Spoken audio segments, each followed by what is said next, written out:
सुप्रभात प्यारे छात्रों, मैं आपकी हिंदी की अध्यापिका प्रेमचंद मेमोरियल पब्लिक स्कूल से चौथी कक्षा में आपका स्वागत करती हूँ।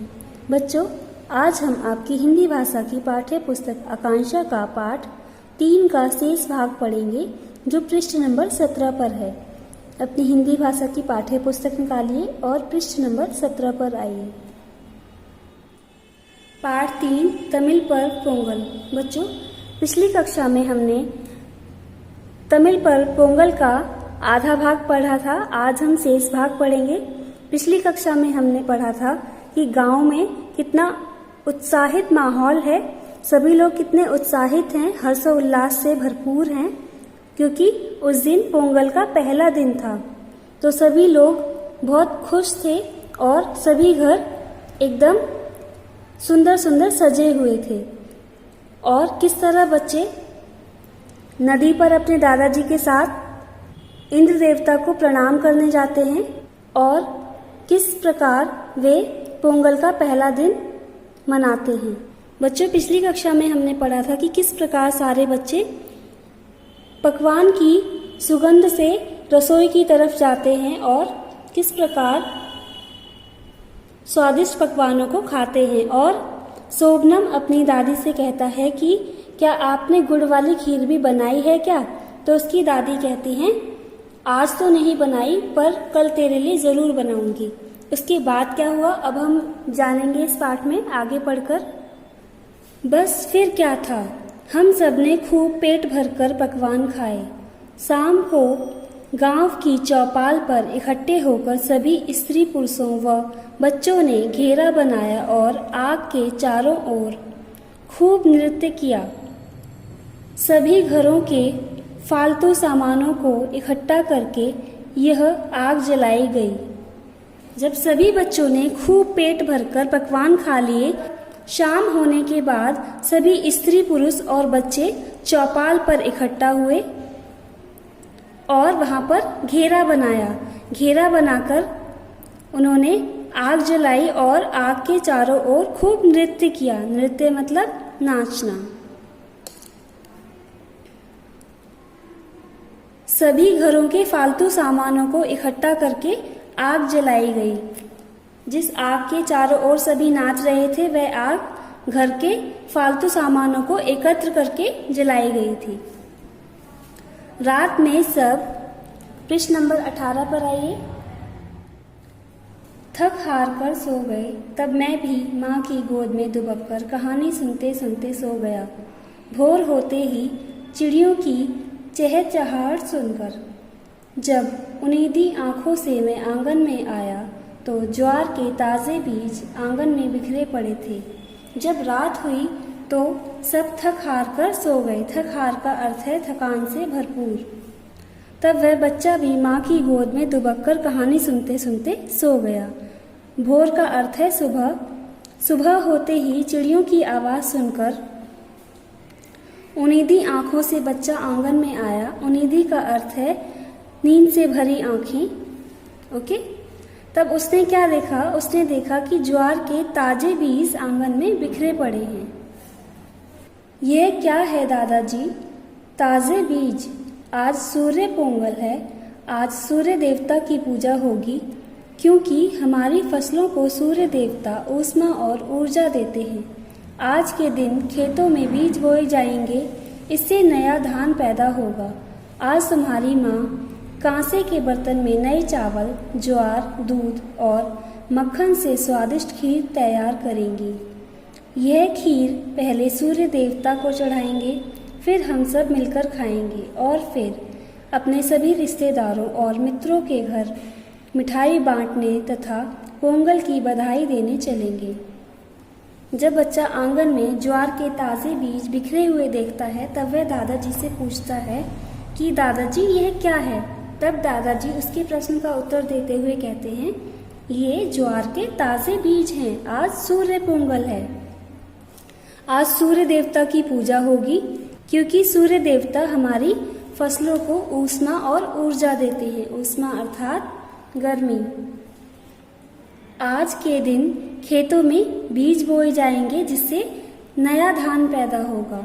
आज तुम्हारी माँ कांसे के बर्तन में नए चावल अर्थात धान की पहली फसल, ज्वार, दूध और मक्खन से स्वादिष्ट खीर बनाएंगी। यह खीर सबसे पहले सूर्य देवता को चढ़ाई जाएगी, उसके बाद हम सब मिलकर खाएंगे और फिर अपने रिश्तेदारों और मित्रों के घर मिठाई बांटने तथा पोंगल की बधाई देने चलेंगे। अच्छा दादाजी, आप जब बच्चे थे तब पोंगल पर क्या करते थे? दादाजी फिर अपने पोपले मुंह को गोल बनाकर हो कर हंस पड़े। मुझे तो पोंगल का तीसरा अर्थात अंतिम दिन खूब पसंद था। इसे कहते हैं मट्टू पोंगल। यह दिन पशुओं की पूजा का दिन है। इस दिन हम सभी अपने अपने गाय बैलों को घंटियों, फूलों की मालाओं और कुमकुम के टीके से सजाते थे। सब में यह होड़ लगती थी कि किसके जानवर सबसे सुंदर लगते हैं। बच्चा दादाजी से पूछता है, दादाजी जब आप बच्चे थे, जब आप छोटे थे, तब पोंगल पर क्या करते थे? तब दादाजी अपने पोपले मुंह को गोल बनाकर हंस पड़ते हैं और उसके प्रश्न का उत्तर देते हुए कहते हैं कि मुझे तो पोंगल का तीसरा दिन खूब पसंद था। पोंगल के तीसरे दिन को मट्टू पोंगल कहते हैं क्योंकि इस दिन पशुओं की पूजा की जाती है और सभी लोग अपने अपने गाय बैलों को फूल मालाओं, घंटियों और कुमकुम के टीके से सजाते थे और सब में यह होड़ लगती थी कि अपने जानवर को सबसे सुंदर कौन सजाएगा। पशुओं की पूजा किस लिए दादाजी? क्या वे भी भगवान हैं? बच्चा दादाजी से पूछता है, पशुओं की पूजा क्यों की जाती है दादाजी? क्या वे भी भगवान हैं? इतना भी नहीं जानता, पशु ना हो तो फसल कैसे होगी? पशु ही तो हमारे जीवन के आधार हैं। तुम ही बताओ, यदि यह श्यामा गाय न होती तो तुम्हारे लिए दूध, दही और मक्खन कहाँ से आता? तब दादाजी उससे कहते हैं, इतना भी नहीं जानते हो तुम? फिर दादाजी उससे पूछते हैं, पशु न होते तो फसलें कैसे होती? यदि पशु नहीं होंगे तो फसलें कैसे उगाई जाएंगी? पशु ही तो हमारे जीवन का आधार हैं क्योंकि वे खेती करने में सहायक होते हैं और उनसे हमें दूध, दही, घी, मक्खन मिलते हैं। दादाजी बच्चे से पूछते हैं कि यदि यह श्यामा गाय न होती, अपनी गाय का नाम लेते हुए कहते हैं कि अगर यह गाय न होती तो तुम्हारे लिए दूध, दही, मक्खन ये सब कहाँ से आता? हाँ दादाजी, यह बात तो है। तब बच्चा कहता है, हाँ दादाजी, आपने ठीक कहा। हमारी इस पुस्तक में भी लिखा है कि पृष्ठ नंबर 19 पर आइए बच्चों। देवता भी गाय को पूजते थे, इसलिए तो पोंगल त्योहार के अंतिम दिन पशु पूजा होती है। पशुओं को केले और उनकी मनपसंद चीज़ें खिलाई जाती हैं। यहाँ तक कि चिड़ियों और जीव जंतुओं के लिए भी खुले में भोजन बिखेर दिया जाता है। क्या तुम्हें पता है कि इस त्योहार का सबसे रंगीला क्षण कौन सा है?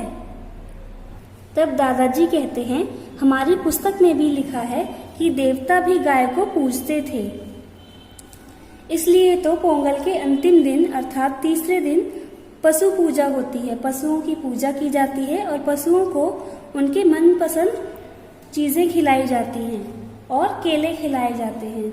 यहाँ तक कि चिड़ियों और बाकी जीव जंतुओं के लिए खुले में खाना बिखेर दिया जाता है ताकि वे आसानी से खा सकें।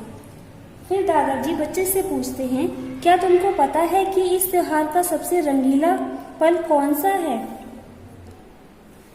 जाली कट्टू, बिल्कुल सही बताया। दादाजी, क्या मैं भी जाली कट्टू में भाग ले सकता हूँ? जब दादाजी बच्चे से पूछते हैं कि इस त्योहार का सबसे रंगीला पल कौन सा है, सबसे अच्छा पल कौन सा है, तब बच्चा कहता है जाली कट्टू। दादाजी कहते हैं, हाँ बिल्कुल सही बताया तुमने। बच्चा दादाजी से फिर से पूछता है, क्या मैं भी जाली कट्टू में भाग ले सकता हूँ? नहीं बेटा, तुम अभी छोटे हो, इसमें तो केवल जवान लड़के ही भाग ले सकते हैं। पारंपरिक तौर पर इसमें बैल के सींगों पर रुपयों की मालाओं को बांध दिया जाता है और फिर लड़के उन रुपयों की मालाओं को सींगों से निकालने की कोशिश करते हैं। बैल हड़बड़ाकर इधर उधर भागने लगते हैं। उन्हें काबू में लाना मुश्किल होता है। जो युवक रुपयों की माला निकाल लेता है वही गांव का हीरो बन जाता है। बड़ा होकर मैं यह प्रतियोगिता जरूर जीतूंगा, ऐसा निश्चय करके मैं मित्रों के साथ बाहर निकल गया। जब बच्चा दादाजी से पूछता है कि दादाजी क्या मैं भी जाली कट्टू में भाग ले सकता हूँ, तब दादाजी उसे कहते हैं नहीं बेटा, अभी तुम बहुत छोटे हो, इसमें तो केवल जवान लड़के ही अर्थात बड़े लड़के ही भाग ले सकते हैं। परंपरा के तौर पर इसमें बैल के सींगों पर रुपयों की माला को बांध दिया जाता है और फिर वे लड़के उन रुपयों की मालाओं को इन सींगों से निकालने की कोशिश करते हैं और ऐसा करने से बैल हड़बड़ाकर इधर उधर भागने लगते हैं। भागते हुए बैलों को काबू में लाना बहुत कठिन होता है, बहुत मुश्किल हो जाता है और जो युवक बैल के सींगों से माला को निकाल लेता है वही गांव का हीरो बन जाता है। यह सब सुनकर बच्चा कहता है मैं बड़ा होकर यह प्रतियोगिता जरूर जीतूंगा और ऐसा निश्चय करके वह अपने दोस्तों के साथ बाहर चला जाता है। बच्चों, आपका यह पाठ समाप्त हुआ। मैं आशा करती हूँ कि आप यह पाठ अच्छी तरह से समझ चुके हैं। ओके, कि पोंगल का त्यौहार कैसे मनाया जाता है और ये कितने दिनों का होता है और इसमें क्या क्या किया जाता है। ओके, संदेश, त्योहार हमारे जीवन में आनंद लाते हैं। इस पाठ का संदेश है कि त्योहार हमारे जीवन में खुशियां लाते हैं। ओके बच्चों, पृष्ठ नंबर 20 पर आइए। बच्चों, पृष्ठ नंबर 20 और 21 पर आपको अभ्यास माला दी गई है। आप इस पाठ को एक बार और अच्छी तरह से पढ़ेंगे। उसके पश्चात दी गई अभ्यास माला को अपनी पुस्तक में करने का अभ्यास करेंगे। बच्चों, यदि आपको इस पाठ से संबंधित कोई प्रश्न पूछना है तो आप बेझिझक पूछ सकते हैं। धन्यवाद।